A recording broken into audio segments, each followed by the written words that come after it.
What if you could build a business that gives you the life of freedom you deserve? What if you could find the secrets to marketing, leadership, customer service, and other aspects of business that help you exceed your goals? What if you could walk away from your business for 30 days and it never misses a beat? That's what this podcast is for, to help business leaders like you find freedom from the day-to-day grind and start spending your time doing the things you love. I'm Levi McClendon, and my co-host is Josh Taylor, and this is the Cheers to Freedom podcast. Hey, welcome to the Cheers to Freedom podcast. I am your host, Josh Taylor. I'm with my co-host, Levi McClendon. Levi, I have a question for you.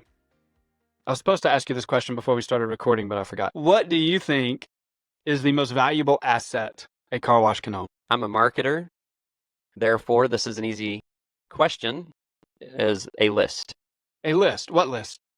A list of clients and prospects, and a mobile-based, I've done this for 17 years. There is not a more important piece of customer information than a mobile phone number. Yeah. And that brings us to the last car wash marketing rule, number 10 of the 10 car wash marketing rules adapted from Dan Kennedy's Magnetic Marketing book. You will be, this is a long one, you will be a tough-minded disciplinarian and put your car wash on a strict direct marketing diet. So that is the final rule of this, of the 10 marketing rules. And this really wraps everything up that we've talked about. I went back and listened to several, I always go back and listen to our recordings because I have to edit them. So I listen to them over and over and over again. And last night I was listening to car wash marketing rule number 5, which is the more controversial one that we did of the no cost brand building. And I woke up this morning at 2:00 and I could not fall back to sleep for 2 hours because I was thinking about that recording, and I was like, did I hit the point that I wanted to make? And then I ended up having to go listen to it, and I did hit the point, but I don't feel like I emphasized it, but we're emphasizing it now. The reason we don't put a lot of emphasis in brand building is because you need to do marketing. Small businesses need to do marketing, and marketing is building that list and then having direct contact with that list of prospects and members and customers that you have built. And the reason is because that is a list you own. We don't trust, and I'm not like being a conspiracy theorist here, I don't trust social media to build my business for me because social media could pull the rug out anytime. We've experienced that. A lot of our customers have experienced that, whether they get hacked, so they get locked out of their account, or they post something that the social media gods just don't like or agree with, and they shut your content down. Now you're at the mercy of the social media gods. Build your list, and you can communicate with that list however and whenever you want. Legally, there are some legal stipulations around that, but you don't have to worry about somebody pulling the rug out from under you with that list. Absolutely, Josh. I'm glad you were able to add to your point, which is that list, right? It's the ownership of that list, and that is your biggest asset. And I think even it's helped some of our car washes that have gone to sell to a buyer to say, hey, here is a list of 5,000 phone numbers that we get to engage with at any time, and literally unintended drive traffic, right, to our locations. And it's been huge. So the value of those numbers, and as we're looking at now, I mean, we talk about H2Go quite a bit because Ryan lets us talk about him and his car wash. He's kind of a guinea pig for us, but I think the value of a mobile phone for him right now is around $40 or something, every phone number that we're putting into the list. So definitely an asset there. Josh, I wanted to ask you about direct marketing, a strict direct marketing. So give me, just so the audience knows, the difference between marketing and direct response marketing. So when we think about marketing, a lot of times, if you're not a marketer or you are not a direct response marketer, you think marketing is about building your website, branding, your logos, social media posts, maybe TikTok dances, getting your name out there, getting in front of an audience. And that's all things that are a part of marketing. That's what you should do, but that's more on the branding side of things. Where direct response marketing is you have a list of people, whether it's an email list or a phone number, which we really like the phone numbers because we see huge results with that. But you're directly speaking to that list. You're targeting that list. And that list are people that have already raised their hand and have said, I am interested in doing business with you. I am interested in what you have to offer. Maybe because they opted in to get a free wash, or maybe it's because they've bought a wash from you in the past and you've been able to collect that information to get them to come back. Maybe it's because they are a member and now you're wanting to get them to come back and use that membership and get the value of that membership so they continue to recharge month after month. But you're speaking directly to that list of people that have raised their hand and said, I am interested, at least interested in what you have to offer. And you're not just interrupting them on social media as they mindlessly scroll and look at cat videos. Your customers, they care about the problem that you solve for them. And we've talked about that. And you need to remind them of the value that they get from you, the problem that you solve for them, and how you are the solution to those problems to help them get what they want. And you're going to speak directly to them. And it seems, Josh, I've read a lot, and I don't know if these stats are true because 80% of stats are made up. I think you said 86%. 86 of stats. 86.5. Statistically, it's easier to keep a customer and sell more to a customer than it is to go get a new customer. And Yes. so the reason I want to bring up that point is I believe, like you said, a customer raised their hand and said, hey, I'm interested. Whether it's a free wash or a discount or whatever it was, you now have this list you're engaging with.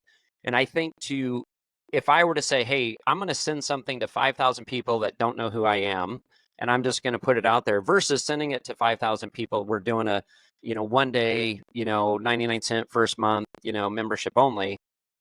I'm going to have a much higher return on investment from that 5,000 that's already raised their hand and said, hey, I'm interested. And so I think that's really important to note is that the longer you build your list, the bigger you build your list, the more intentional you are with your list, the easier it's going to be able to get those people to raise both hands, right? I'm interested. Ooh, I'm in now. You're building over time a relationship. You're building trust. You're building this engagement. And I think that's why I'm such, I know I've been doing this, like I said, 17 years doing SMS, and I keep, I guess, just thanking God that there's not something else. And if something does come out that's going to be better than SMS, we'll do it. We'll pivot. But man, it's been so powerful, and to build those lists and be able to engage the way that we're able to, it's been huge for companies. And if you're not taking advantage of direct marketing, man, you've got to implement this into your business and into your future marketing campaigns, and you'll see tremendous value to that. Well, and I'll speak to this as well, because a lot of our customers use companies that build apps for them, and they use their apps. And I'm fine with the apps to do a checkout process and those kind of things. But here's where, and this was the same when I was in the church space as well, because everybody kept telling me you need to have an app for your church because that's a great way to communicate. Well, the reality is when people download the app, most of the time, the first thing they do is turn off notifications on that app. And as soon as they do that, you can't push notifications to that customer through that app. But the only way that people cannot get text messages from you is if they unsubscribe. And if they unsubscribe, that's just them letting them know, hey, I'm not really interested in doing business with you. Fine, that's great. Let me know that. Now I don't have to spend money sending text to you. I can continue to engage with the people that are interested in spending money. So I tell people, don't feel bad. Don't take it personally when people unsubscribe from your email list or your text club. That's just them letting you know, hey, I'm probably not going to buy anything from you. And now you can continue to move on to the people that will. And I think, Josh, the book we're kind of going through right now, again, is the oversubscribed book we've talked about a little bit. And part of getting people to opt out or not participate is for us, it's part of the deal. If you're not, our culture, if you're not part of our philosophy and what we do, and we talked about this on our last episode, if we have people unsubscribe from getting these emails on these podcasts, it's okay. Like does it hurt a little bit? Oh, you see somebody unsubscribe? It does. But it's okay because there's enough people that are a part of our tribe that really understand and have bought into what we're doing because it actually works. That, again, those 80 to 90% that are on board, those are the ones we want to work with anyway. And I think that's the same thing with any business is, don't you want to do business with the people who want to do business with you? Yep. Absolutely. Yeah. And it comes down to if you are a marketing person or if you are a business leader, You need to think like a marketer. You know, Levi, obviously you have a CMO. You're not the CMO. But as the CEO, you still think like a marketer. Like, how can we grow our list? How can we engage with people to build our business? And that's really what we've done is we've built trust with our customers. And I was talking to somebody about this yesterday because they were very curious about how we have grown over the last 3 years. And I said, well, we don't just provide a service. So we provide marketing services, but we act like coaches with our customers. We help them succeed in more areas than just marketing because we've become obsessed about their success. But the only way we've been able to do that is to prove that to our customers. And we've done that through sending value in our emails, by doing this podcast, by building relationships with them, sending them text messages, engaging with them directly. We don't get a ton of engagement on social media, and I'm totally fine with that because that's not where our business is coming from. Our business is coming through the other avenues that we're using to build those relationships, including our email, including our text message, including through this podcast. I love getting feedback on the podcast. I love it when people go to the car wash shows and they come up to our table and they find you or they find me and they just tell us how much they've loved this episode of the podcast or they really took this from the podcast. That probably does more for me than anything else, than all the likes and stuff that we get on social media. Even though when people like a post, it makes me feel good. But I love getting that feedback and knowing that people are trusting the stuff that we're putting out there. Absolutely. So direct response is the way to go. Build your social media, engage on social media, build that trust, but don't put all your eggs in that basket because that rug can be pulled out from you at any point at the whims, and we've seen it, at the whims of the people that run those things. But your list is the asset that you own. It is, I believe, one of the most valuable assets that you can own because that is a list that you can engage whenever you want to. If sales are down, what do? You text that list and say, hey, today, buy one, get one. Or for the it just got done raining. For the next 2 hours, it's 50% off every wash. Send a text out to people.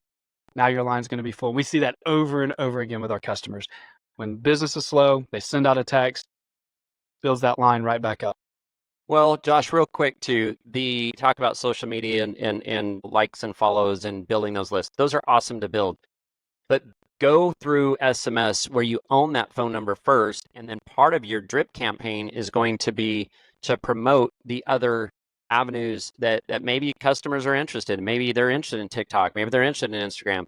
Again, back when OpSpot was launched, OPT stands for options. It's option spot. You want to give options to your customers, but you absolutely want to bring them in through one funnel, and that's going to collect that phone number. And then from there, let them choose how they want to be communicated with. When the next fad, the next thing comes out, the next platform comes out, guess what? You have a big old list, and if they want to be a part of it, you're going to be able to send that text to, blast them out and say, hey, here's, I don't know, whatever the teenagers are doing these days. I don't even know anymore, but here's the new platform. But you don't have to worry about trying to get your numbers from Facebook or Instagram or whatever the latest and greatest is, because there'll be another platform. This is going to change. We know that for sure. So in order to have that list, just like we do with our customers, we are dedicated to our clients that if things do change and marketing changes and the way we do business changes, because it will, we're not just going to continue to do what we're doing. We will continue to evolve and pivot to continue to bring success to our customers. Yeah. So that's the last car wash marketing rule. Number 10, you will be a tough-minded disciplinarian and put your car wash on a strict direct marketing diet. And that is our 10 car wash marketing rules. And this is fun. I hope those that were listening enjoyed that. If you loved it, share it with somebody. Share your favorite of the 10 with somebody. Post it somewhere on Facebook. Like, comment on it to make me feel better.